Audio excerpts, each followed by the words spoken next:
Sous-titre 2. Les devoirs. Article 33. Les membres de la famille ont des devoirs réciproques. Les parents veillent à l'éducation, à la santé et au bien-être de leurs enfants. Les enfants doivent respect, honneur, obéissance, soin et assistance à leurs parents. Article 34. Toute personne présente ou établie sur le territoire national a le devoir de se conformer à la Constitution, aux lois et aux règlements en vigueur. Article 35. Tout citoyen a le devoir de participer aux élections, de préserver l'unité nationale, de promouvoir l'alternance démocratique, le pluralisme politique et syndical. Tout citoyen a le devoir de contribuer à la préservation de l'ordre constitutionnel par l'exercice des droits et libertés consacrés par la présente Constitution. Article 36. Toute personne établie sur le territoire national a le devoir de s'acquitter de ses obligations fiscales dans les conditions déterminées par la loi. L'État prend les mesures nécessaires pour garantir le recouvrement des impôts et lutter contre l'évasion et la fraude fiscale. Article 37. Toute personne présente ou établie sur le territoire national a le devoir de respecter et de protéger les biens publics et le patrimoine national. Tout acte de dégradation, de destruction ou de vandalisme des biens publics et privés est puni par la loi. Article 38. Toute personne investie dans le mandat public a le devoir de l'accomplir avec responsabilité, loyauté, intégrité, impartialité et neutralité.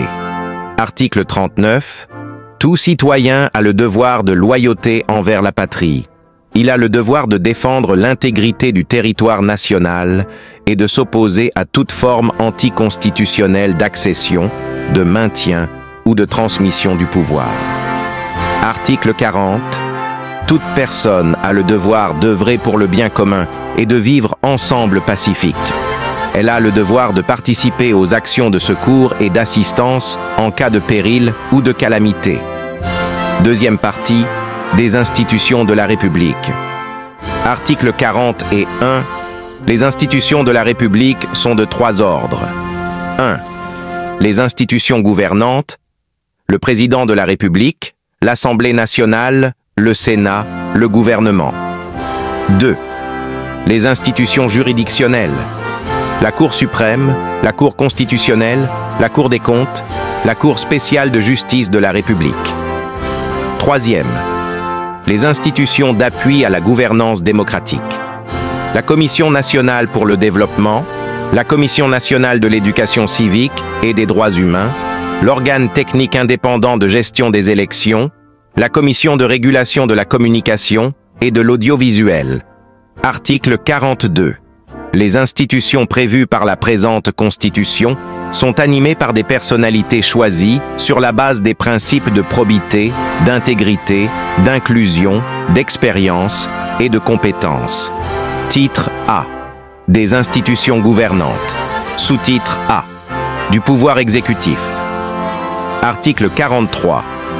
Le pouvoir exécutif est exercé par le président de la République, le Premier ministre et le gouvernement dans les conditions définies par la présente Constitution. Chapitre 1. Du président de la République.